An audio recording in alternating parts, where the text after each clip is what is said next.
ቁስልሽ ይሰማኛል ህልውና ክብርሽ አጭር ይጠራኛል ስለዚህ ልሰዋልሽ አልልም ዛሬ በውድ እናቴ ላይ ቀልድ የለም አገሬ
ጊዜው 1961 ዓመተ ምህረት ነው። የሶማሊያ ጦር ጠቅላይ አዛዥ የነበረው ብርጋዴር ጄኔራል መሐመድ ዚያድ ባሬ የኢጋል ጎሳ አደን አብዱል ኡስማንን ገልብጦ ስልጣን ያዘ። ቅኝ ገዢዎችና የቀድሞ መሪዎች ያራምዱት የነበረውን ታላቋን ሶማሊያ የሚለውን የተሳሳተ ዓላማ ማራመድ ጀመረ። በዚሁ ታላቋ ሶማሊያ በሚለው ህልም ውስጥ ከኢትዮጵያ ግዛት 92000 ስኩዌር ኪሎ ሜትር ቆርሶ ወደ ሶማሊያ መቀላቀል ሲሆን ይህንኑ ተግባራዊ ለማድረግ የጦር ኃይሉን ማደራጀት ጀመረ። 50000 መደበኛ ሰራዊትና 24000 ደፈጣ ተዋጊዎችንም አዘጋጀ። በወቅቱ ከሶቪየት ህብረት የሰበሰበውን ዘመናዊ የጦር መሳሪያ ሰራዊቱን አስታጠቀ። በአንጻሩ ኢትዮጵያ ውስጥ በተፈጠረው የፖለቲካ ውጥንቅጥ በሰሜን ኤርትራን ለመገንጠል በመሃል ሀገር ደግሞ ወታደራዊ መንግስት የሚቃወሙ የፖለቲካ ድርጅቶች በፈጠሩት ግብግብ ሀገሪቱ በከፍተኛ ውጥረት ውስጥ ገባች። ይህንን አመቺ ጊዜ ብሎ የመረጠው ጄኔራል መሐመድ ዚያድ ባሬ የጦር መሰናዶውን አጠናቆ ማንም ሊያቆመው እንደማይችል በማረጋገጥ የጦር ኃይሉን በመሃል መቃዲሾ ለሰልፍ ትርኢት አቀረበ።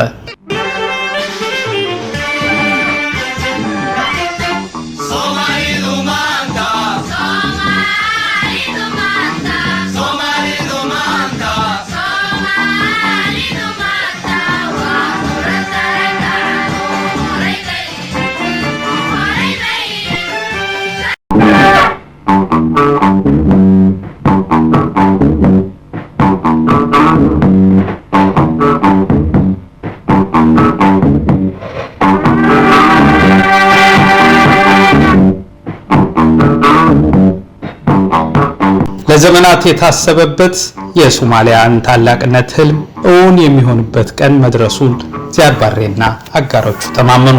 በአንጻሩ የወቅቱ የኢትዮጵያው መሪ ኮሎኔል መንግስቱ ኃይለ ማርያም ሚያዝያ 4 1969 ዓመተ ምህረት የክተት አዋጅ ለመላው የኢትዮጵያ ህዝብ እንዲህ በሚል አቀረቡ። ሰፊው የኢትዮጵያ ህዝብ ሆይ ታፍራና ተከብራ የኖረችው ኢትዮጵያ ተደፍራለች።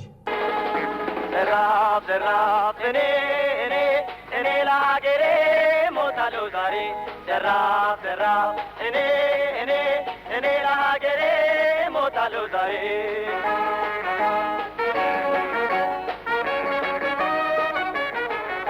ሀገሩ ቀናኢ የሆነው የኢትዮጵያ ሕዝብ ከሁሉም የሀገሪቱ ክፍል ቀፎው እንደተነካ ንብ ገበሬው፣ ተማሪው፣ ወዛደሩ፣ ሰራተኛው ሆ ብሎ በመነሳት ለወታደራዊ ስልጠና ታጠቅ ጦር ሰፈር የቀድሞው ስጋ ሜዳ መክተም ጀመረ።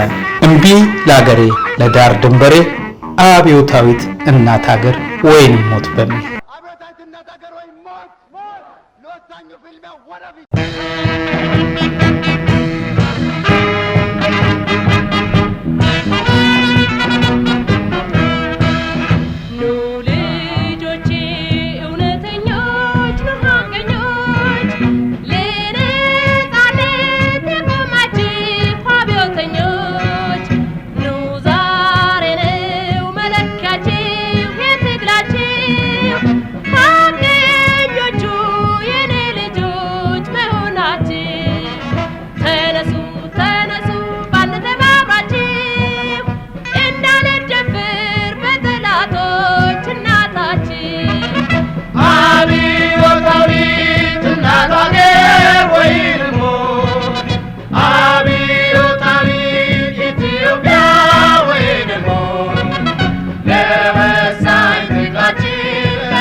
ጭቁን ገበሬዎች ሚያዝያ 4 1969 ዓመተ ምህረት የተደረገውን የእናት ሀገር ጥሪን በመቀበል ከየብሔረሰቡ በገበሬ ማህበር አማካኝነት ተመርጠን በግንባር ቀደምትነት ለተደረገው ጥሪ እንድንዘምት ተነሳስተን የመጣን ሲሆን እርስዎም በዛሬ ቀን ሊቀበሉ ከመካከላችን መገኘቶ በጣም አስደስቶናል። ተሰነባብተን ፍቅሬን ትሸኘው በእንባ ሲለየኝ በእንባ ስለየው ጠብቂኝ በድል እስከምመለስ ብሎኝ ዘመተ ከጠረፍ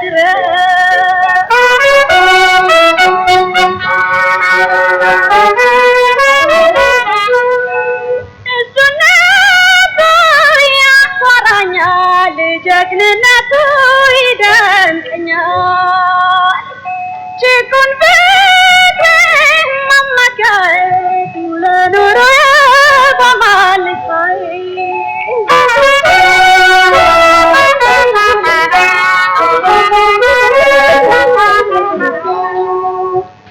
ደስናሁን እስከዚያው ድረስ ተዋጋ በድል ተመለስ።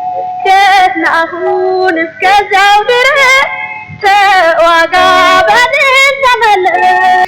ዘማቹን ሰራዊት ተቀብሎ ለማሰልጠን የተዘጋጁ በቂ መኖሪያ ቤቶች፣ የማብሰያ ቦታዎች፣ የኤሌክትሪክና የውሃ አገልግሎት ባለመኖሩ ከእድሮች፣ ከሃይማኖት ድርጅቶች፣ ከመንግስት መስሪያ ቤቶች፣ ከእርዳታ ሰጪ ድርጅቶች የተለያዩ መጠን ያላቸው ድንኳኖች በኤንትሬ መኪና እየተጫኑ ታጠቅ ጦር ሰፈር መራገፍ ጀመሩ። ድንኳኖቹን በየአይነታቸውና መጠናቸው አገናኝቶ ለመትከል ፈተናው ብዙ ቢሆንም በገነት ጦር ትምህርት ቤት ለ31ኛ ጊዜ እጩ መኮንን ኮርስ ስልጠና ላይ የነበሩ ብዛታቸው 500 የሚሆኑ እጩ መኮንኖች በቅድሚያ ኃላፊነቱን ለመቀበል ተገደዱ። ከተለያዩ የጦር ክፍሎች የተላኩ ወታደሮችና የበታች ሹማምንቶች የእጩ መኮንኖቹ ረዳት ሆነው ወደ ታጠቅ ጦር ሰፈር በመግባት ለስልጠና የገባውን ህዝባዊ ሰራዊት እየተቀበሉ የህይወት ታሪክ እየመዘገቡ በጓድ በመቶ በሻምበል በሻለቃና በብርጌድ እንዲሁም በክፍለ ጦር በማደራጀት የማቋቋም ተግባር ትልቁ ስራ ነበርና እንቅስቃሴው በስፋት ተጀመረ። ቆርቆሮ በቆርቆሮ በጊዜያዊነት የተሰራው የማብሰያ ቦታ ከእያንዳንዱ ክፍለ ጦርና ብርጌድ መኖሪያ ሰፈር በርቀት ላይ በመገኘቱ ለቁርስ ለምሳና ለራት የበሰሉ ምግቦችን ለሰልጣኙ ጦር የማከፋፈል ግዴታን መወጣት እንደ አንድ የኃላፊነት መለኪያ ይቆጠር ነበር። ሰልጣኙ ህዝባዊ ሰራዊት ወደ ስጋ ሜዳ ማሰልጠኛ ሲገባ ብዙም የተዘጋጀ ነገር ባለመኖሩ ሁሉም በጥድፊያና በይድረስ የተሰሩ ነበሩ። ሁሉም በሙያው የሚጠበቅበትን ርብርብ በማድረጉ የተጣለባቸውን ኃላፊነት እንደተወጡ ይቆጠራል። መላው የኢትዮጵያ መብራት ኃይል፣ የኢትዮጵያ ውሃ ልማት፣ ቁጥራቸው አናሳ ያልሆነ አናጺዎች ሀገራዊ ግዳጃቸውንና ድርሻቸውን በሚገባ ተወጥተዋል። ለ17 ዓመት በበቂ ዝግጅት ሲያደርግ የቆየው ተስፋፊው የዚያድ ባሬ መንግስት ግዙፍ ሰራዊትና የጦር መሳሪያ ብዛት እንደሚከተለው ነበር። ከ70 እስከ 80 ሺህ የሚጠጋ የሰው ኃይል፣ ከ250 በላይ ታንኮች፣ ከ350 በላይ ልዩ ልዩ ብረት ለበሶች፣ ከ600 በላይ መድፎች፣ ከ30 በላይ ቢኤም ተወንጫፊ ሮኬቶች፣ ከ40 በላይ ተዋጊ ጄቶች ነበሩት። ሰኔ 1969 ዓ.ም በአዲስ አበባ ግዙፍ ወታደራዊ ሰልፍ ተካሄደ። ይህ ሰልፍ ከታጠቅ ጦር ሰፈር የወጣው ሚሊሻ ሰራዊት ለሀገሩ አንድነትና ሉዓላዊነት መስዋዕትነት ለመክፈል ዝግጅቱን አጠናቆ ለእይታ የቀረበበት ሰልፍ ነበር። በትርኢቱም ላይ ኮሎኔል መንግስቱ ኃይለማርያምን ጨምሮ የደርጉ ከፍተኛ ባለስልጣኖች በመገኘት ለሰራዊቱ አሸኛኘት አደረጉ።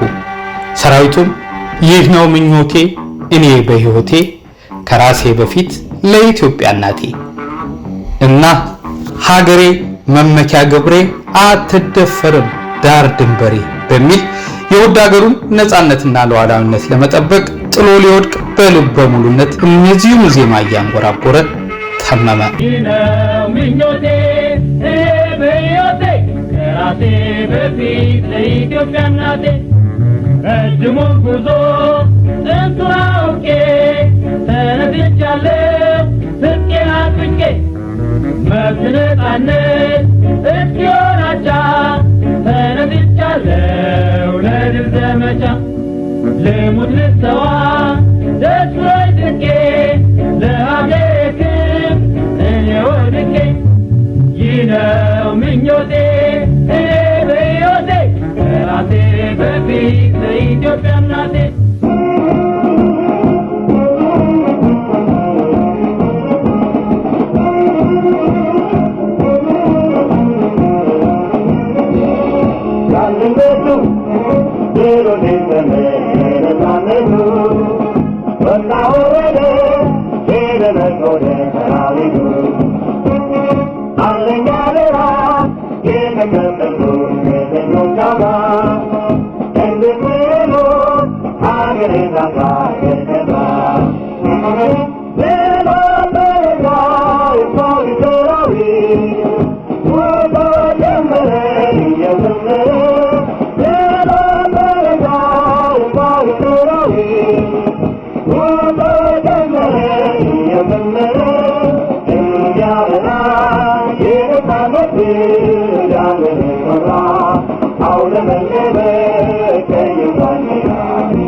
የሶማሊያን ተስፋፊ ወራሪ ኃይል ድባቅ ለመምታት ከተዘጋጁ የሰራዊታችን ክፍሎች አንዱ የሆነው የኢትዮጵያ አየር ኃይል አሰላለፍም የሚከተለውን ይመስል ነበር።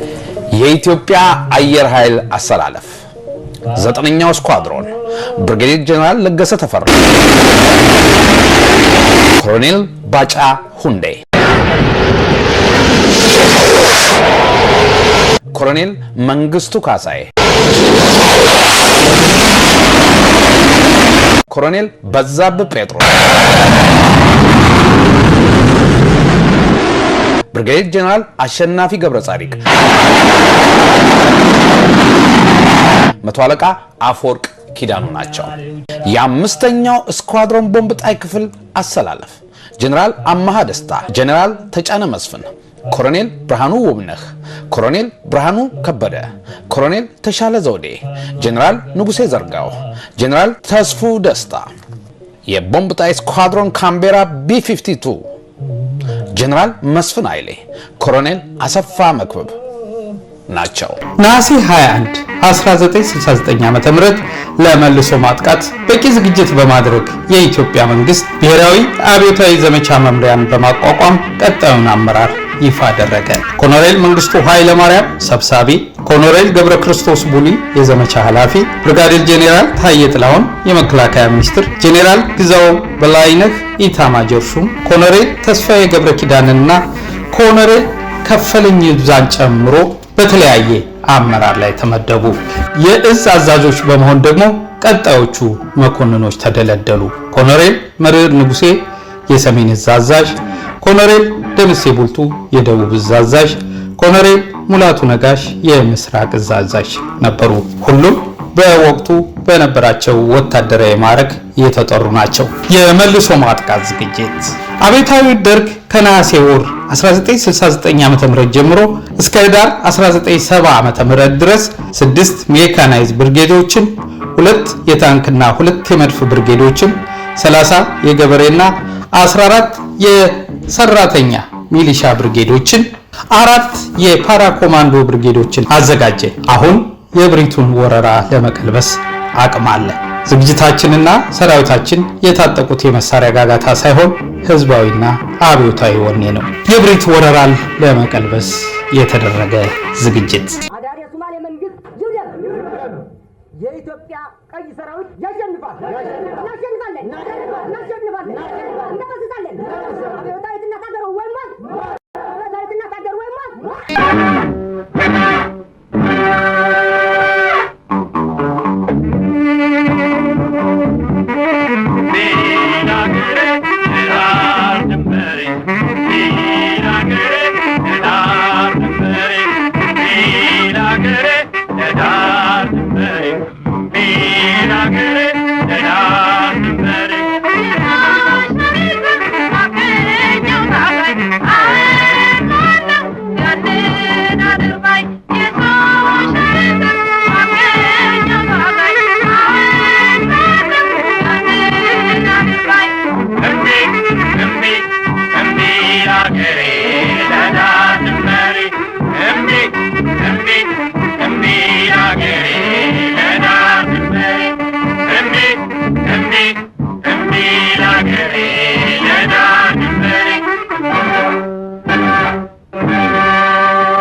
አስፈላጊው ዝግጅትና መሰናዶ ከተደረገ በኋላ አብጦ የመጣውን የዛድ ባሬ ወራሪ ተስፋፊ መንግስት ማስተንፈስ አስፈላጊ በመሆኑ የኢትዮጵያው መሪ ኮሎኔል መንግስቱ ሰላምን ከውይይት መድረክ ማግኘት የማይሻ በጦር ሜዳ እንዲፈልጋት ይደረጋል በማለት ቆፍጠን ያለ አመራራቸውን ሰጡ።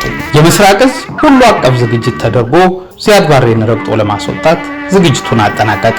በእቅዱ መሰረት የጠላት ክምችት ያለባቸውን የፈዲስና የጀልዲሳን ግንባር ለማጥቃት እቅድ ወጥቶ ሳለ የጠላት ኃይል ጥር 14 ቀን 1970 ዓ.ም ቀድሞ ጥቃት በመሰንዘሩ የኢትዮጵያ ሰራዊት በከፍተኛ አብዮታዊ ወኔ በምዕራፍ ከፍሎ ማጥቃቱን ቀጠለ።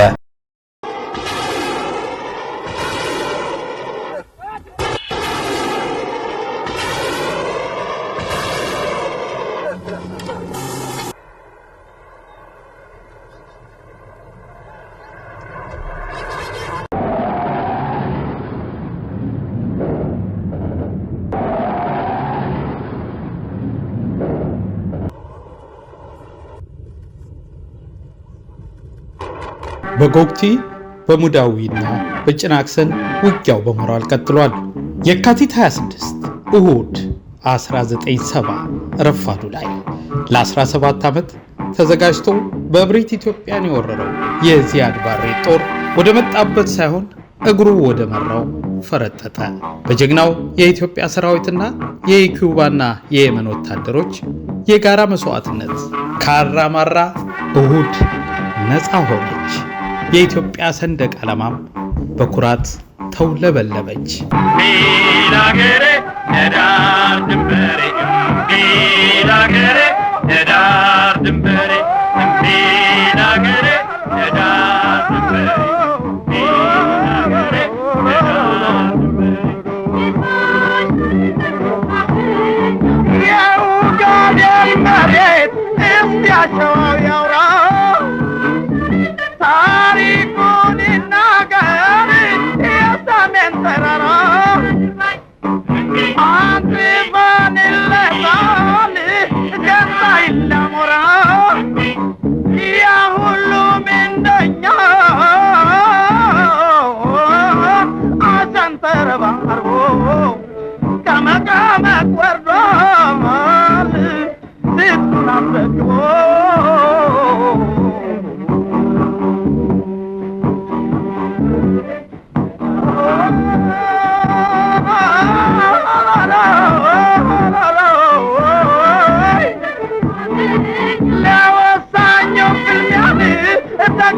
አገልግሎ በጨበጣ ውጊያ መዳኛም ተንስሎ መጥፎን እያቋነ ገነጣጥሎ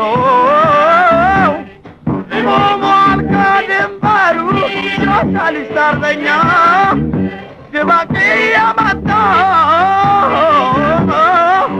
ያዛሪን ቅጥረኛ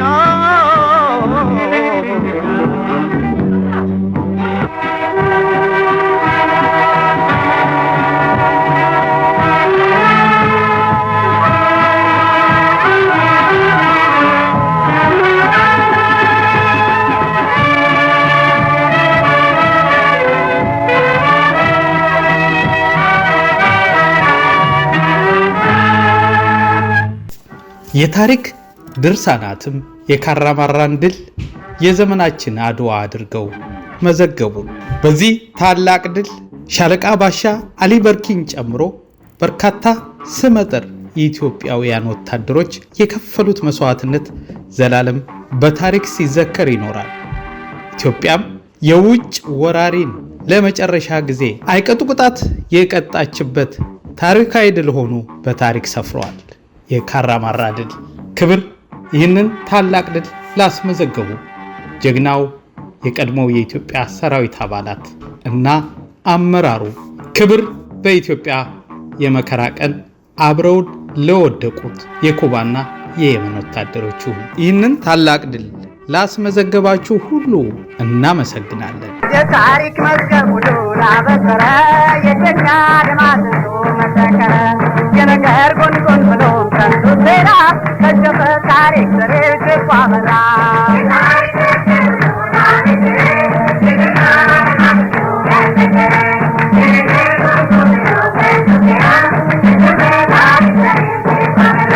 በሰሜን ላረብ ዶላራ የትሸት ተገንጣይ በየዶሮ ሲከተለት ድርንጌ ማሰፈቀኝ ያሰፈቀ በጫካ በየዚሻው ጎማመደ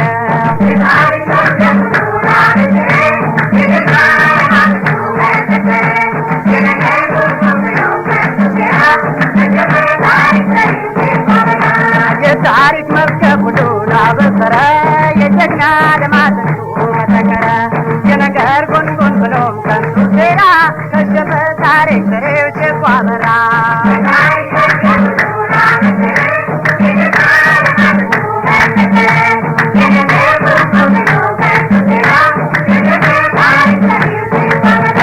በምስራቅ ሸንተረር ውስጥ ሜዳ ጋራ ሲቦረቅ የነበረ ካራማራ የአባቱን የድል ታሪክ እያኮራ በቃብሩ ላይ ተከለ ቀይ ባንዲራ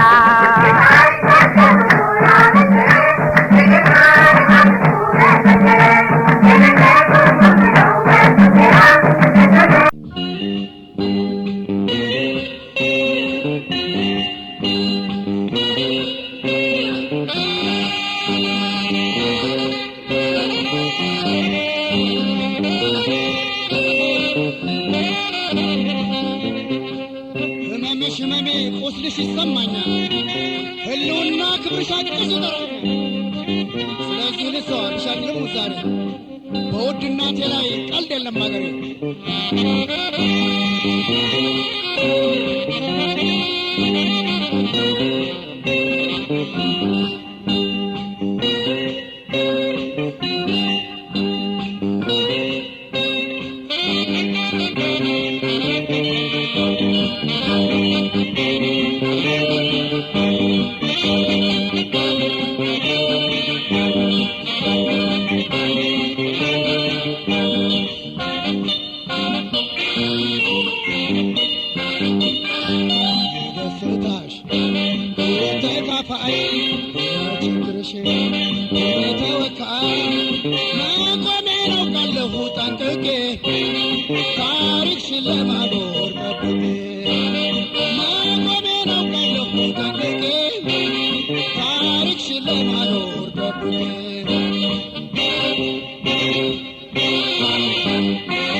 Thank you.